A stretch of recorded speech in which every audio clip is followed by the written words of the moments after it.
Graça, graça, graça e paz a todos, amados em Cristo. Eu rapidamente quero um minuto só aqui. Ai, ai, ai, que está bem a tocar outra vez. Acho que andei a viciar aqui o sistema. Um minuto só. Se caís, Jesus levanta. Se estiveres doente, Jesus Graça e paz a todos, irmãos em Cristo. Bem, eu hoje queria trazer aqui uma conversa muito rápida e simples, né? Falamos sobre a nossa questão de fé. E ainda naquele que é o capítulo que eu gosto muito de referenciar, eu referenciei uma vez passada, que tem a ver com a nossa fé no Eterno e a confiança sobre todas as coisas que Ele pode realmente trazer para nós. Amados irmãos, é necessário que nessa nossa caminhada de fé nós devemos ter bastante dedicação na oração, no jejum, no tempo com Ele, porque conta muito a nossa intimidade com o Eterno.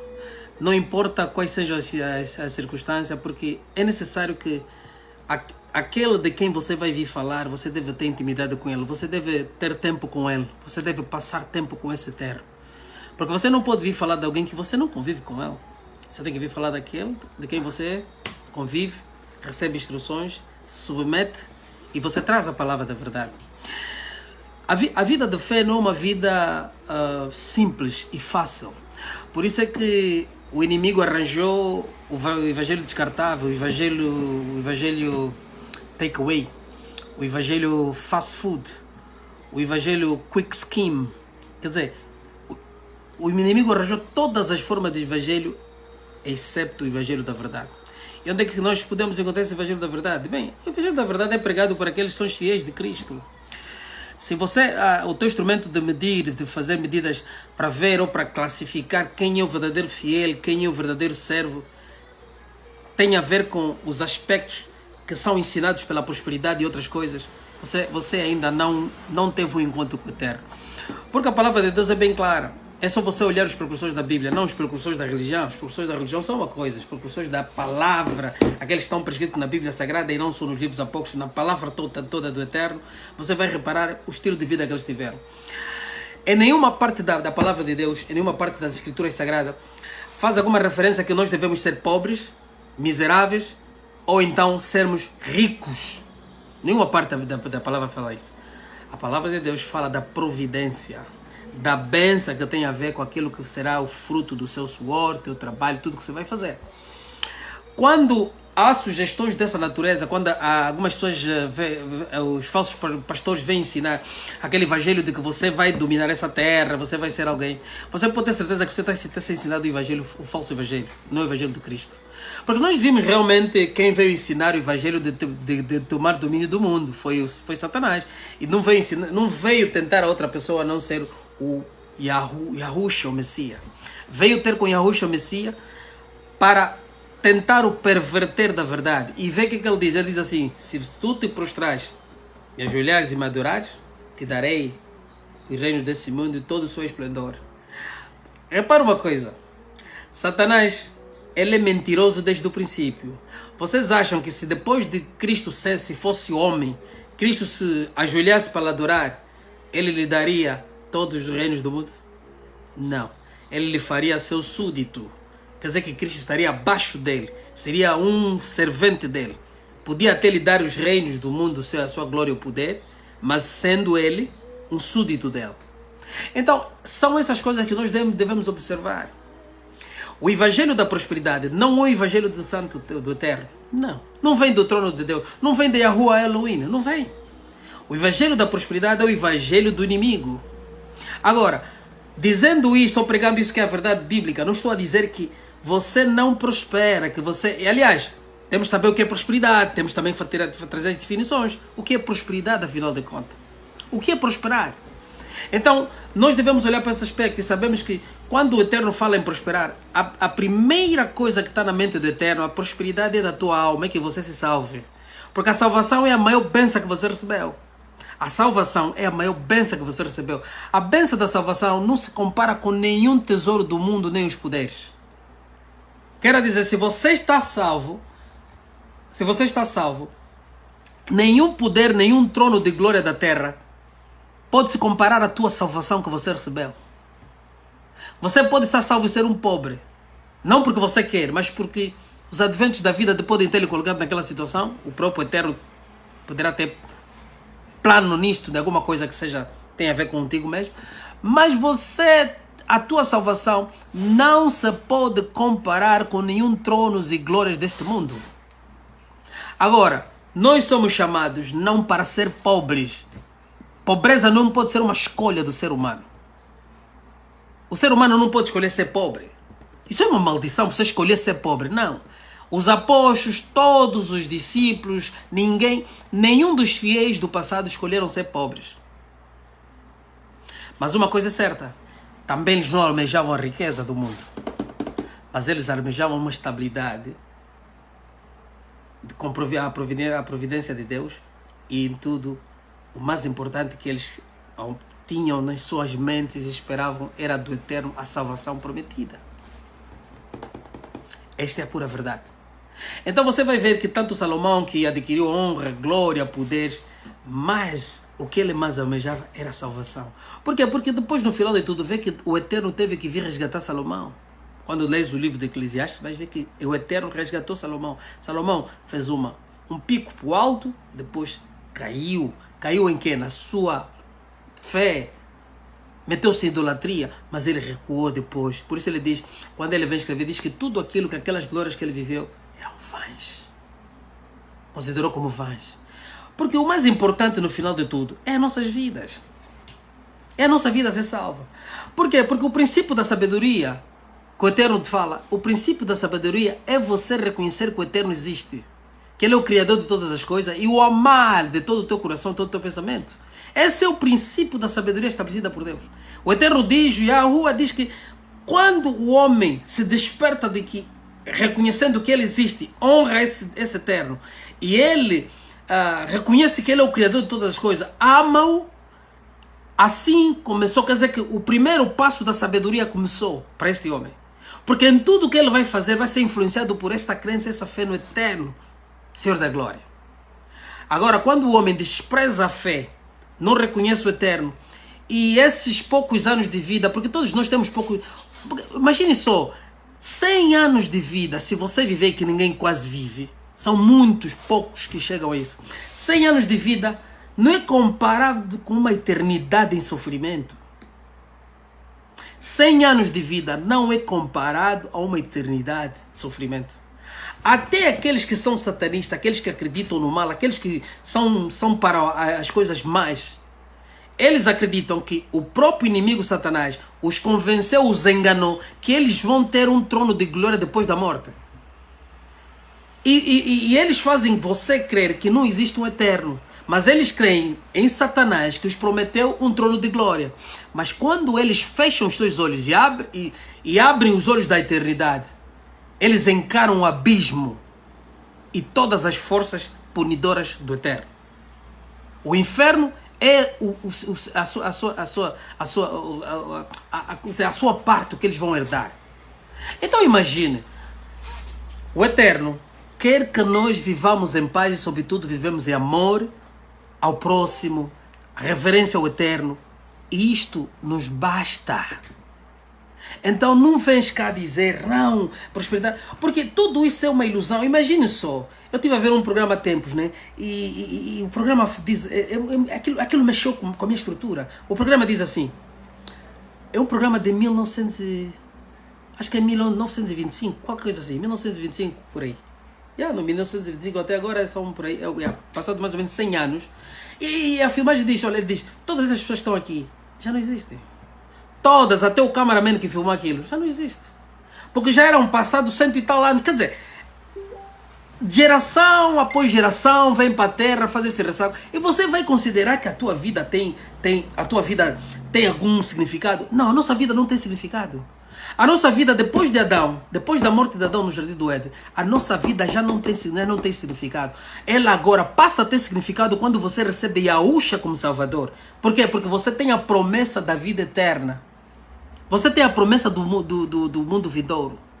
Porque enquanto você vive aqui nesse mundo, por mais que você seja rei, tenha todos os bens, benefícios, finanças, a tua vida não tem significado, é meaningless, é um sopro. Por quê? Porque você vai passar a eternidade em sofrimento. Você será destruído pelo Altíssimo. A tua porção que te aguarda é isso. E para aqueles que não acreditam, não, Deus não existe, Deus coisa. Ok, estão muitos. Você já viu que todos os dias almas abandonam essa terra. Todos os dias morrem pessoas nessa terra. Você tem pessoas próximas de ti que morreu, fulano morreu. Você estás sempre a ver como se você é o único que não vai ser atingido. Até um dia chegar no teu lado, pum, também foste. E tudo isso, se você não conhece a verdade eterna, você só vai encontrar surpresas. É o que nós estamos a encarar. Morremos e temos surpresa. Quando abrimos os nossos olhos, se você não andou na presença do Altíssimo, você encara o inferno. Não foi outra pessoa que pregou sobre isso, foi o Yahusha, o Messias. Você encara o inferno e vê um dos exemplos que ele dá. Diz que o homem rico e Lázaro morreram. Diz que o homem rico foi sepultado, Lázaro foi levado no seio de Abraão. E o homem rico levantou os seus olhos. Quer dizer, ele diz que de repente assustou, abriu os olhos. E ele contemplava que chamas. E ele disse, viu de longe, pai Abraão. Quer dizer, conhecia Abraão. Pai Abraão, manda pelo menos Lázaro. Ele está a pensar que Lázaro ainda é aquele servo que comia debaixo da mesa dele. Manda Lázaro para pelo menos vir molhar a água aos dedos para pôr na minha boca, porque é muita secura do inferno. Estamos a ver espíritos, não estamos a ver corpos físicos, espíritos em sofrimento. Abraão disse, você quando na tua vida, estou aqui a tentar narrar, na tua vida particular ou quando viveste no mundo, você foi confortado, tiveste tudo de bem, de bom, riquezas. Lázaro teve em sofrimento. Mas hoje Lázaro está aqui sendo confortado. E para já, entre vocês e nós, não há interação. Podemos estar a falar, talvez. Mas ninguém pode atravessar dali para aqui, nem nós de cá para lá. E ele grita, ele vê lá. Quer dizer, essa alma ainda tem compaixão. Está no inferno, mas ele reconhece. Ele diz assim, pai Abraão, manda alguém para avisar os meus familiares para não virem nesse lugar de tormento. Quer dizer, ele está arrependido. Diz, meu Deus, o erro que eu vivi. Quer dizer, manda avisar os meus familiares para não vir nesse lugar de tormento. Pai Abraão disse nada. Eles lá têm que ouvir a Moisés. Diz, não, se vier alguém dos mortos. Ele diz, ainda que vier alguém dos mortos não vai acreditar. Está a falar de Cristo. Ainda que vier alguém dos mortos, Pai Abraão está a responder para ele. Não vão acreditar. O homem estava em tormentos. E ele, estando no inferno, não queria ver seus parentes. Por quê? Porque o sentimento da alma, o espírito ainda está aí, ele consciente, a sua mente, o sentimento, tudo está lá com ele. Os atributos do ser humano estão lá, a memória viva está lá.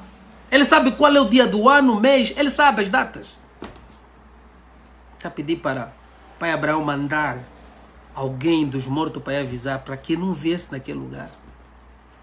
Mas esqueceram-se que já alguém veio dos mortos. O próprio Yahushua, o Messias, foi lá, venceu a morte. E nos trouxe essa mensagem de vida. Nós estamos nessa luta todos os dias, murrando o corpo, para que nos possa ser permitido a entrada no reino do Filho amado Yahushua, Messias, o Cristo. A morte é o início da realidade espiritual. Porque até então nós fomos lançados, fomos jogados aqui como semente na terra. Nascemos de uma mãe, saímos de um ventre, começamos a nossa vida em carne. A experiência espiritual começa na morte, porque você larga o seu corpo e vai. Aí é que vemos. Aí é que vemos. É muito doloroso saber estas coisas e tentamos pregar uma outra mensagem. Tentamos ensinar um outro evangelho que não tem a ver com isso. A morte não é o fim. Não, a morte é o começo da eternidade. A morte é o início da eternidade. A partir da morte está definido de onde é que você vai passar tempo. A quem você serviu na terra. O que você fez na terra. Amados, é com muita dor que se fala dessas coisas. Porque todos nós, apesar de recebermos a palavra de fé, de recebermos a salvação, todos nós morramos os nossos corpos para que nos possa ser permitido a entrada no reino do seu Filho amado. Mas olha que grande tamanho o favor que o Eterno fez. A graça, o favor imerecido, não é uma licença para viver em pecado, mas é o que nos fortalece, o que renova nossas fés na continuidade, na resistência, porque Cristo disse: aquele que resistir até o fim será salvo. Resistir até o fim. Num mundo pecaminoso, num mundo que nos contamina todos os dias, num mundo que quer nos derrubar diariamente, nos levar para a perdição, nos levar para as obras do mal. Todos os dias somos bombardeados. Você abre o computador, é bombardeado. O pecado está aqui à frente de ti. Você precisa viver vigiando para fugir do pecado do mundo. Ninguém disse que era fácil. O evangelho que está a vir pregar que isso é fácil está a nos enganar, é do engano. Por quê? Porque esse evangelho é o mesmo evangelho que te dá licença, que diz que uma vez salvos, salvos para sempre. Não é realidade, não é verdade. Não constitui a verdade. Você é salvo e deve se apurar todos os dias. Você deve se apurar, aliás, todos os dias. Você deve viver na constância da manutenção da santidade, da justiça de Deus. Para que naquele dia da tua morte ou da vinda dele, você não seja encontrado fora dos carris. A verdade é essa sobre o evangelho de Cristo. É este falso evangelho que está a nos levar para que nós amamos o mundo, abracemos o mundo, que o mundo está bom. É o evangelho da morte. É o evangelho da morte. Eu gostaria muito que uma televisão abrisse um canal de telejornal e mostrasse o inferno rapidamente e pudéssemos identificar cada um daqueles que nós dissemos: descanse em paz. Para nós podermos analisar a nossa vida espiritual. Como estamos a viver com o Eterno? Como estamos a viver com o Eterno? O falso evangelho, o evangelho do engano, o evangelho da promiscuidade, o evangelho da prosperidade, que diz que nós temos que ganhar esse mundo. É o mundo, é o dinheiro, o mundo do dinheiro, Dinheiro nós necessitamos. Nós precisamos trabalhar, mas do nosso suor ganhamos o nosso pão. Trabalhe, faz negócio, estude, faz coisa. Trabalhe, mas não seja esse o teu amor, não seja esse o teu drive da vida, não é isso. Primeiramente, amai o teu Deus de todo o teu coração, todo o teu pensamento, e amai ao próximo como a você mesmo. A prática do amor é chamado, porque amar o próximo é consequência do amor que você tem pelo Eterno, Salvador da humanidade. Amados irmãos, eu fico aqui com essa mensagem e é doloroso, porque todos os dias nós vemos pessoas partindo desta terra. Nós temos pessoas próximas, temos familiares. Nós não podemos forçar a barra. Nós não podemos impor o evangelho a ninguém, porque nós recebemos e nós continuamos também nesse gemido, na luta. É só ler Romano para entender. O apóstolo Paulo está a mostrar ali. Quer dizer, ele diz, o que eu quero fazer não é o que eu faço. Eu encontro uma outra lei, eu consinto com a lei. Sim, você espiritualmente sabe que isso é errado. Mas na hora da prática você está a fazer o errado. Ele diz, eu encontro uma outra lei no meu corpo que me leva praticando a lei do pecado e da morte. Ele diz, maldito homem que sou. Quem me livrará da morte que está no meu corpo?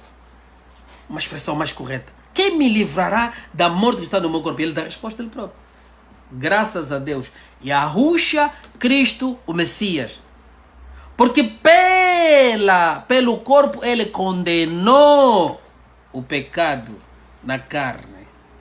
Para que nós vivamos aqui em espírito. Por isso é que ele diz, desta forma, no entanto, já não há mais condenação para aqueles que estão em Cristo, que vivem, que estão em Yahushua Cristo, que não andam segundo, vê lá, que não andam segundo a carne, mas segundo o Espírito. Por quê? Porque o Espírito é que está sempre a identificar o pecado. O Espírito identifica, antes de você cometer, você sabe que vai cometer.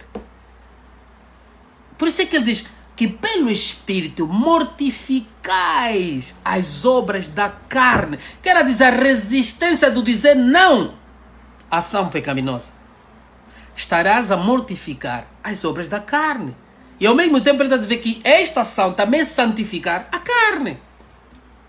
Para que ela obedeça, que ela caia na obediência do Espírito de Deus que está em ti. Amados, é uma vida de tremenda luta todos os dias. Mas aqueles que resistirem até o fim serão salvos. Que o Eterno te encontre preparado. Que você viva nessa obediência, nessa submissão do Ruach HaKodesh, o Espírito Santo, que nos conduza em toda a verdade, que nos convence do pecado, da justiça e do juízo de Deus, e que nos faz relembrar de todos os ensinamentos que o Eterno deu, que Yahushua, o seu Filho, através do seu Filho, deu desde Adão até os santos apóstolos. É ali onde eu paro. Santos apóstolos, Atos dos Apóstolos. O resto é história da religião. O resto, história da religião. Então é isso que nós devemos olhar. A igreja, onde é que está pautada a igreja de Cristo? Está ali. No Atos dos Apóstolos e nas Epístolas. Está lá a igreja. Está lá o exemplo de mandamento de como nós devíamos nos governar e caminhar. O resto é religião. Amados, shalom, a paz do Senhor, fica na bendita santa paz, e que você se fortaleça, que o Espírito Santo lhe possa guardar, direcionar. Amados, a nossa vida é muito séria. Para nós perdemos assim do nada. O arrependimento é tal que já não tem volta. Quando você entra à porta do abismo, já não tem volta. Está definido. O teu juízo está feito. Já não há mais oração que faça nada. Não há purgatório. Não há segunda chance. Há quem, se está a ter segunda chance, é a graça, ele próprio. Imagine quantos tiveram. Você, depois da pandemia, você mudou de estilo de vida. Você se tornou uma pessoa mais firme, na verdade. Mas, passado alguns meses, um ano, voltaste novamente ao vômito. Por quê? Porque o mundo nos atrai. O mundo nos atrai. E entendam bem a mensagem, não estou a dizer o mundo nos atrai, que você não viva. Não é isso. Eu estou a dizer a vida de santidade, a fé, o caminho da verdade. Entende? É isso que eu estou a me referir. Ninguém é chamado, como disse no princípio, ninguém é chamado para ser miserável e pobre. Ninguém pode te enganar que ser miserável e pobre é santidade. Não pode. Ninguém pode te enganar com isso. A verdade é que você também não foi chamado para ser rico. Tens que escrever isso na tua mente. Você não foi chamado para ser rico. Se você enriquecer, é para um propósito. E você sabe o que você deve fazer com a riqueza. Fazendo diferente do que o mundo faz. Você deve ser um braço de Deus para a humanidade, para a tua comunidade, para a tua igreja, para aqueles que vivem naquela congregação que você participa. Amém? E ser uma bênção para o mundo realmente. Cuidar daqueles que estão em Mateus 25, que o Eterno chama a atenção. Ok? Aos pequeninos dele, aos pobres, aqueles que não têm que tiveram fome, sede, não tiveram roupa, estavam no hospital, estavam detidos. O Eterno já te deu tudo, te deu toda a chave e está a te dizer quem é que você deve cuidar. Quem são as pessoas que teve que cuidar? Está a te falar aí. Mateus 25 ele está a dizer a quem a igreja tem responsabilidade de cuidar?